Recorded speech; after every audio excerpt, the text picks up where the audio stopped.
everyone. Now we are going to discuss about our next animal fiber which we get from the silkworm, that is silk fiber. But what is silk? Just as cotton and wool, silk जो है silk fibre से भी cloth material बनाया जाता है which we use to wear. Silk is very shiny.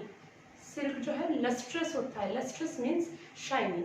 और इसकी एक इम्पॉर्टेंस ये भी है कि we can wear it in summer season also and in the winter season also. Why? Because silk is also bad conductor of the heat, so it keeps us cool in summer and warm in the winter season. अगर आपने कभी silk को fabric को नहीं देखा है तो you can talk to your mother और ग्रैंड मदर, बिकॉज मोस्टली उन्होंने अपना कोई सिल्क का सूट और सिल्क की साड़ी जो है बहुत संभाल के रखी होती है. Why? Because silk is expensive also and need care also. So this is about silk. Then what is a silkworm? Silk, now we know silk is a fiber, and worm means insect, कीड़ा. So an insect which produce the silk fiber, वो insect जो कि silk thread बनाता है, silk produce करता है, we call it a silkworm. There are different types of the silk available. For example, tussar silk, muga silk and कोसा silk. ये different types of the varieties जो है सिल्क वॉर्म जो हमें प्रोड्यूस करके देता है. डिफरेंट क्यों है? क्यों इसके अलग अलग टाइप्स हैं? There is a reason, because it is because of the varieties of the silk moth. जैसे कि वी कैन सी काउज में या डॉग्स में different different varieties, different different breeds होती हैं. Similarly in nature there are different kinds of the silk moths are present, जो कि एक दूसरे से डिफरेंट होते हैं. सो जिस सिल्क मोथ से जैसा सिल्क फाइबर प्रोड्यूस हुआ है उसके बेसिस पे there are the different types of the silk. इनमें क्या डिफरेंस होता है? They are different in their texture. Texture we did in a previous video also, means in some cases there is a difference of smoothness, there can be the difference of the shyness, there can be the difference in the roughness of the silk. but जो most commonly silk production के लिए silk moth use होता है that we call the mulberry silk moth. Mulberry silk moth जो है वो commonly use किया जाता है टू यील्ड द सिल्क. उसकी जो यील्ड है सिल्क की वो हम यूज करते हैं to make the silk clothes. But why? इसी को क्यों इतनी इंपॉर्टेंस दी गई है? द रीजन इज जो मलबरी सिल्क मोथ से सिल्क प्रोड्यूस होता है, firstly it is soft, then it is lustrous और शाइनी, देन नंबर थर्ड इसकी इलास्टिसिटी भी काफी होती है, then number fourth it can be easily dyed. It means इसको जब हमें सिल्क फाइबर मिल गया है उसको डिफरेंट कलर्स में डाई करना है तो वो इजिली हो जाता है, जो हमें मलबरी सिल्क मोथ से सिल्क अवेलेबल हुआ है. Then number five it is of the very good quality also. Clear up to here? So अब तक हमने ये करा है what is silk. Silk worm कौन होता है? सिल्क वॉर्म वो इंसेक्ट है जो कि सिल्क फाइबर्स प्रोड्यूस करता है. क्लियर? देन वी डिड के डिफरेंट टाइप्स ऑफ सिल्क क्या कौन कौन से हैं? Tussar silk, muga silk and कोसा सिल्क. बट जो मोस्ट कॉमनली सिल्क मोथ हम यूज करते हैं, जिसको हम रेयरिंग करवाते हैं जिसकी, that is mulberry silk moth. क्यों? क्योंकि उससे जो प्रोड्यूस होता है silk that is of good quality, lustrous, elastic and also soft and easily dyed. Fine. Then I want to tell you the difference between the silkworm and the silk moth. See students, जैसे कि हम humans में different stages होते हैं, like infancy और baby stage, then the childhood stage, उसके बाद आती है adulthood, then at the last old age आती है. इसी तरह से सिल्क मोथ के भी फ्रॉम द एग से लेके जब तक इसने एडल्ट होना है सिल्क वॉर्म ने, उसके भी लाइफ स्टेजेस होती हैं. पहले इनके होते हैं एग. जब एग हैच होते हैं मीन्स जब एग में से बेबी या हम कहते हैं लार्वा निकलते हैं, उनको बोलते हैं सिल्क वॉर्म. एग हैच होने पे एग में से जो लार्वा निकलते हैं उनको बोला जाता है सिल्क वॉर्म। जब ये सिल्क वॉर्म, ये जो कीड़ा है, it is like the caterpillar, clear.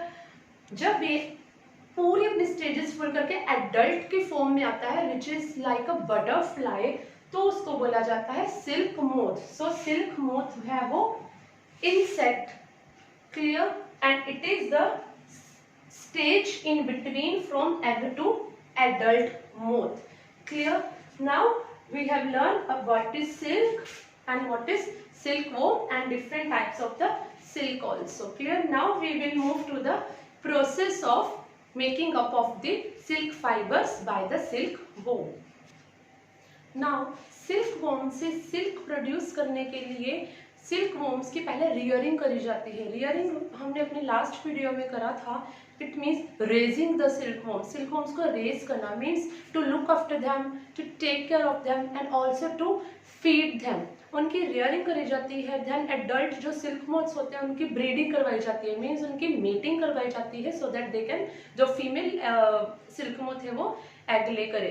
तो rearing of the silk worm होती है इसमें, जिससे कि क्या होता है उसके बाद जो सिल्क वॉर्म्स है वो सिल्क फाइबर्स प्रोड्यूस करते हैं, जिन सिल्क फाइबर्स को वोवर कर दिया जाता है टू द सिल्क क्लॉथ। और इस पूरे प्रोसेस को बोला जाता है, it is very important for you to learn, sericulture. So what is the definition of the sericulture? Rearing of the silk worm.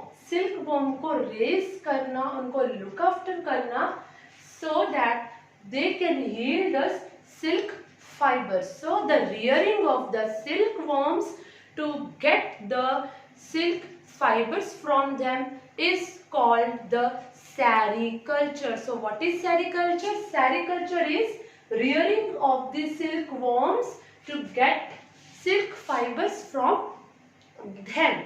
So before doing this whole process in detail, let us have a look at the life cycle of silk moth। हमारे सामने ये आपको diagram में दिख रहा है life cycle है silk moths का। फर्स्ट ऑफ ऑल क्या होता है, सबसे पहले जो एडल्ट फीमेल सिल्क मोथ है, जो फीमेल है सिल्क मोथ, वो एग्स ले करेगी। देन ये जो एग्स क्या है, ये हैच हो जाएंगे, मीन्स एग्स में से जो लार्वा है इट कम्स आउट। हैच का मतलब होता है कि एग में से बेबी का कमिंग आउट हो जाना, बाहर आ जाना। तो एग्स जो है ये हैच करेंगे और इनसे बन जाएगा लार्वा। और इस स्टेज को जिसको कि हम लार्वा बोलते हैं, इस पे ये जो सिल्क मोथ है इसको सिल्कवॉर्म भी बोला जाता है और कैटरपिलर भी बोला जाता है। एग्स हैच होने के बाद जो सेकंड स्टेज आई है सिल्क मोथ के लाइफ साइकिल में, सेकंड नंबर स्टेज में जो लार्वा है, उस लार्वा के लिए हम दो और वर्ड्स यूज कर सकते हैं। हम लार्वा को कैटरपिलर भी बोल सकते हैं एंड उसको हम सिल्क वॉर्म भी बोल सकते हैं। देन फिर क्या होता है, जो लार्वा निकल आया, ये जो सिल्क वॉर्म निकल आया, इसको बहुत अच्छे से फीड करा जाता है। क्या फीड करा जाता है, ये मलबरी सिल्क मोथ का कर रहे हैं हम, तो they feed on mulberry leaves. ये जो मलबरी ट्री की फ्रेश लीव्स है, मलबरी लीव्स है, उनको ये खाएंगे डे एंड नाइट कंटिन्यूसली, उनको खाते जाएंगे। जब ये पूरी फुली मैच्योर हो जाएंगे उसके बाद ये रेडी हो जाएंगे सिल्क वॉर्म्स अपने नेक्स्ट स्टेज में एंटर करने के लिए। उसके लिए ये क्या करेंगे कि ये अपनी नेक्स्ट स्टेज में चले जाएं। तब ये लार्वा क्या करेंगे, जब ये खा पी के बॉडी मैच्योर हो चुके हैं तो ये अपने इनके हेड में से जो है, ये अपने हेड को in the form of this pattern, 8 pattern के फॉर्म में ये अपने हेड को कंटिन्यूसली लाइक दिस मूव करते हैं। जब ये इस तरीके से अपने हेड को मूव करते हैं तो इनके बॉडी के अंदर से एक प्रोटीनेशियस सब्सटेंस सिक्रीट होता है, बाहर निकलता है, जिसकी कि ये आउटर अपने कवरिंग बना लेते हैं। ये वो एक थिन कंटिन्यूस स्ट्रैंड होता है जो कि बना होता है प्रोटीन से। जो कि किससे बना होता है, प्रोटीन से। वो प्रोटीनेशियस सब्सटेंस होता है। कौन बनाता है, कौन करता है, सिल्कवॉर्म जो है वो मैच्योर होने के बाद सारा जब वो अपना फूड वगैरह ईट करते रहता है कंटिन्यूसली कितने ही दिन, वो क्या करता है, वो अपने हेड को 8 की शेप में, इस डिजिट की शेप में बार बार मूव करता जाता है। तो क्या होता है, उसकी अंदर से प्रोटीनेशियस सब्सटेंस सिक्रीट होता है जो कि बाहर आने पे, जो कि उसकी बॉडी के बाहर आने पे, एयर के कांटेक्ट में आने पे हार्ड हो जाता है। तो वो उसकी कंटिन्यूइंग स्पिनिंग करता जाता है, वो अपनी बॉडी के around, suppose this is a caterpillar, तो अपनी बॉडी के अराउंड वो स्पिनिंग करता जाता है उस प्रोटीनेशियस सब्सटेंस की, जो कि बाहर आके एयर के कांटेक्ट में आके हो जाता है थिक एंड हार्ड। तो वो इस स्पिनिंग के बाद पहुंच जाता है अपनी नेक्स्ट स्टेज में, जिसको हम बोलते हैं प्यूपा। जब कैटरपिलर उस सब्सटेंस के, हार्ड सब्सटेंस के अंदर चला गया है, तब उसको, लार्वा को बोल दिया जाता है प्यूपा। और ये जो बाहर आउटर प्रोटीनेशियस सब्सटेंस है, ये है उसके सिल्क फाइबर्स। ये जो उसने अपने अराउंड स्पिन करे हैं, अपनी बॉडी में से बाहर निकाला है फिलामेंट, जो कि कंटिन्यूटी में है, कहीं टूटा नहीं है, वो लगातार निकालता जाता है। थिन सिंगल स्ट्रैंड होता है, वो एक सिंगल कंटिन्यूस फिलामेंट होता है। यही होता है हमारा सिल्क फाइबर, जो कि हम बाद में लेते हैं। सो कमिंग बैक हियर, तो ये जो आउटर सब्सटेंस है जो कि लार्वा ने अपने अराउंड बॉडी के कवर कर लिया है, उसको, अपने आप को उसके अंदर, इसको बोला जाता है cocoon. Is this clear to you? Larva जो है अपने अराउंड स्पिनिंग करता है एक सब्सटेंस की, प्रोटीनेशियस सब्सटेंस की। तो उस स्टेज में जब वो उसके अंदर चला जाता है, उसको, लार्वा को बोला जाता है प्यूपा, वो उसकी प्यूपा स्टेज होती है। और जो बाहर सब्सटेंस है, ये थर्माकोल लाइक आपको नजर आएगा in the form of egg जैसा छोटा सा, इस चीज को बोलते हैं कुकून। मींस उस टाइम जो लार्वा है वो कुकून के अंदर है, और वी कैन से उस टाइम जो प्यूपा है उसको प्यूपा बोलते हैं। प्यूपा जो है वो कुकून के इनसाइड होता है, और यहीं पे फिर वो अपनी rest of the development complete करता है। और जब वो पूरा अंदर उसके सिल्क मोथ बन जाता है, पूरी मैच्योरिटी हो जाती है, देन वो इस कुकून को ब्रेक करके बाहर निकलता है और नेचर में चला जाता है। क्लियर? तब उसको बोलते हैं एडल्ट सिल्क मोथ। एक बार फिर से हम दोबारा से इसकी लाइफ साइकिल की स्टेजेस करेंगे। पहले एग्स होते हैं, एग्स हैच करके बनाते हैं, जो एग्स हैच होता है उसमें से निकलता है लार्वा, जिसको कि हम सिल्कवॉर्म और कैटरपिलर भी बोलते हैं। ये जो सिल्कवॉर्म और कैटरपिलर है, ये फीड करते हैं मलबेरी लीव्स पे। उसके बाद जो है ये अपने सराउंडिंग एक कवरिंग बनाते हैं, जिसको कि हम कोकून बोलते हैं। और यही कोकून है, यही जो कवरिंग वो स्पिन करते हैं अपने अराउंड, वही हमारे सिल्क फाइबर्स है। सो इसके अंदर जब ये लार्वा होता है, इसको प्यूपा बोला जाता है इस स्टेज पे। This is stage number 1, 2, 3। और फिर इसमें से जब पूरे मैच्योर हो जाता है, इसी के अंदर सारी प्यूपा की, वी कैन से लार्वा की पूरी डेवलपमेंट होती है फर्दर। तो इसमें से फिर जैसे एग में से चिक निकलता है, से जो सिल्क मोथ है, फिर इसमें से एडल्ट सिल्क मोथ बाहर निकल आता है। सो this is the life cycle of the silk moth. But अब हमने क्या करना है अबाउट दिस सेरिकल्चर। इसके उल्टा सेरिकल्चर में क्या हो जाता है, सेरिकल्चर में हम कोकून तक, कोकून फॉर्मेशन तक वेट करते हैं। उसके बाद क्या होता है, हम एडल्ट सिल्क मोथ को बाहर निकलने तक का वेट नहीं करते। तब जो सिल्कवॉर्म फार्मर्स होते हैं, जो पर्सन जिनसे रिलेटेड है इस प्रोसेस से, वो क्या करते हैं, इस कोकून से बनाते हैं सिल्क। मीन्स जो इसके जो यहाँ पे फिलामेंट्स थे, थ्रेड्स थे, उनसे वो अपना सिल्क फाइबर ले लेते हैं, और इसी प्रोसेस को बोलते हैं सेरिकल्चर। अब हम इस चीज को, इस प्रोसेस को, कि कोकून से सिल्क कैसे, सिल्क के फाइबर्स ऑब्टेन किए जाते हैं, इसको हम करेंगे डिटेल में। So let us start that. So now अब हम सेरिकल्चर प्रोसेस को डिटेल में देखेंगे कि कैसे सिल्कवॉर्म से जो है सिल्क फैब्रिक जो है हम बनाते हैं। So first step is rearing the silkworm. Rearing में क्या होता है, सबसे पहले फीमेल सिल्क मोथ जो होती है वो एग ले करती है, और उन एग्स को जो है, जो सिल्कवॉर्म फार्मर्स हैं, वो कलेक्ट कर लेते हैं किसी क्लॉथ स्ट्रिप पे या फिर किसी पेपर स्ट्रिप पे, और उनको सेल कर दिया जाता है, उनको बेच दिया जाता है। फिर इंडस्ट्री में जिन पर्सन्स ने ये सेरिकल्चर प्रोसेस कैरी आउट करना है, वो क्या करते हैं, उन एग्स को पहले वो proper suitable conditions of temperature and humidity, जहाँ पे प्रॉपर हाइजीनिक कंडीशंस होती हैं वहाँ पर उनको स्टोर करके रखते हैं। और जब मलबरी ट्री के ऊपर फ्रेश मलबरी लीव्स आ जाती है तो वो एग्स को हैच करने का प्रोसेस करते हैं। और वो एग्स को हैच कैसे करते हैं, क्योंकि एग्स को हैच करने के लिए उसमें से लार्वे आने के लिए उनको एक प्रॉपर टेम्परेचर चाहिए होता है। तो वो एग्स को वार्म किया जाता है by increasing the temperature. Then उसमें से क्या होता है, एग्स में से लार्वा जो है वो बाहर आ जाते हैं। और इन्हीं लार्वा को हम, जैसे कि मैंने आपको अभी बताया है, कैटरपिलर और सिल्कवर्म भी कहा जाता है। फिर इन लार्वास को क्या किया जाता है, इनको बैम्बू ट्रेस में ट्रेस बनाई जाती हैं जहाँ पे इनकी फीडिंग होनी है और उन्होंने कोकून स्पिन करना है लार्वा ने, ठीक है जी। तो उसमें क्या होता है कि ये जो लार्वे हैं इनको बैम्बू ट्रेस में शिफ्ट कर दिया जाता है। वहाँ पे इनके लिए पहले से खाने के लिए जो चॉप्ड मलबरी लीव्स है, फ्रेश मलबरी लीव्स है, उनको रखा जाता है। And the what is the work of the larva है, जैसे कि ह्यूमन बेबी का होता है, खाया पिया आराम से रहे। तो यहाँ पे लार्वे सिल्कवर्म्स का भी यही काम है कि day and night they continuously feed on the mulberry leaves.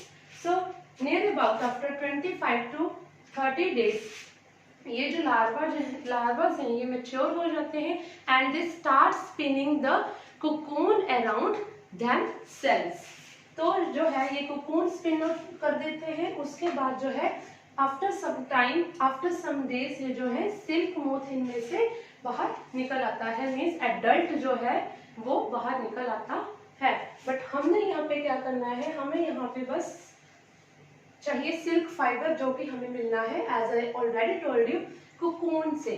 तो our next step after the rearing of the silkworm is processing the silk, means how to obtain silk from the cocoon। इसमें क्या किया जाता है, जो हमारे पास cocoon जब बन गए हैं, ऑब्टेन हो गए हैं, उनको क्या करते हैं सिल्कवर्म फार्मर्स, वो उनको या तो हॉट बॉइलिंग वाटर में डाल देंगे या सन का एक्सपोजर देंगे या उनको स्टीम देंगे, जिससे कि क्या होगा, उस गर्मी से, उस हाई टेम्परेचर से जो कोकून के अंदर हमारा लार्वा था जो कि सिल्क मोथ में डेवलप हो रहा था, वो क्या करेगा, वो डाई कर जाएगा, मीन्स उनको बाहर निकलने नहीं दिया जाता है। इसका भी एक रीजन है कि अगर कोकून में से सिल्कवर्म जो सिल्क मोथ है वो बाहर निकल गया तो बाहर कैसे निकलेगा, नेचुरली उसको तोड़ के निकलेगा। जब उसको तोड़ दिया अगर सिल्क मोथ ने बाहर आने के लिए कोकून को, तो ये जो हमारे सिल्क फाइबर्स इनकी कंटिन्यूटी खत्म हो जाएगी, जो कि हम सिल्कवर्म फार्मर्स को नहीं चाहिए। उनको क्या चाहिए, उनको एक सिंगल कंटिन्यूस थ्रेड चाहिए जो कि उनके लिए फिर प्रोसेसिंग आगे इजी रहेगी। इसलिए क्या किया जाता है, कोकून्स को पहले बॉयल किया जाता है। और बॉइलिंग का एक मेन रीजन ये है कि बॉइलिंग करने से या स्टीम्ड करने से या सन का एक्सपोजर देने से ये जो कोकून है, जो कि हमने अभी करा था कि एक प्रोटीनेशियस सब्सटेंस से बना होता है जो कि हार्ड हो जाता है एयर के एक्सपोजर से, इसको अब हमने करना है डिसॉल्व। ये स्टिकी है, ये एक दूसरे से बड़ा, it is a hard sticky substance. और जो इसमें ये गमी या स्टिकी सब्सटेंस है, जब इसको बॉयल किया जाएगा तो ये डिसॉल्व होने लग जाएगा, ये होने लग जाएगा लूज।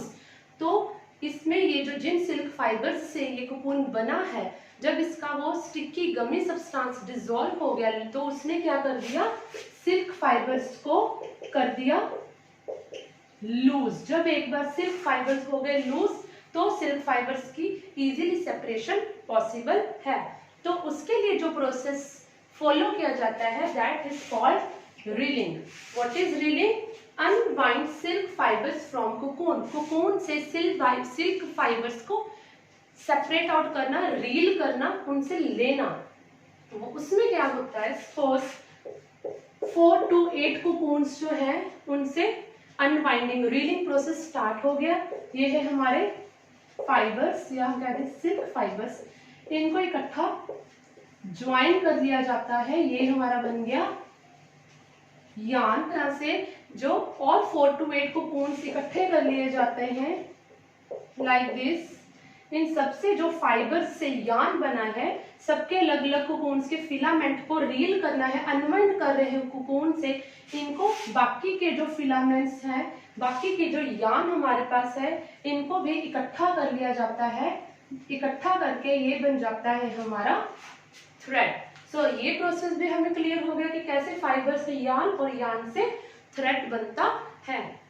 मैं दोबारा से आपको एक बार बता रही हूँ, कई सारे कोकून्स की अनवाइंडिंग रीलिंग हो रही है, कोकून्स के जो सिल्क फाइबर्स है उनको निकाला जा रहा है, इनको इकट्ठा करके निकाल के एक सिंगल बनाया जा रहा है पहले थ्रेड, ऐसे ही कई औरों को इकट्ठा फिर एंड में कर दिया जाता है, जिससे कि सिल्क का जो थ्रेड है वो उनको ऑब्टेन हो जाता है। और ये जो हमें सिल्क मिली है ये होती है रॉ सिल्क। इसी को फिर जो है सिल्क फैब्रिक में वोवन कर दिया जाता है। वन मोर थिंग, जो वर्कर्स वूल इंडस्ट्री में काम करते हैं या सिल्क की मैन्युफैक्चरिंग में काम करते हैं, कई बार उनको कुछ डिजीजेस भी हो जाती है। फॉर एग्जांपल जो वूल इंडस्ट्री में काम करते हैं उनको हो जाती है, वहाँ पे एक बैक्टीरियम है एंथ्रेक्स सोटर्स डिजीज।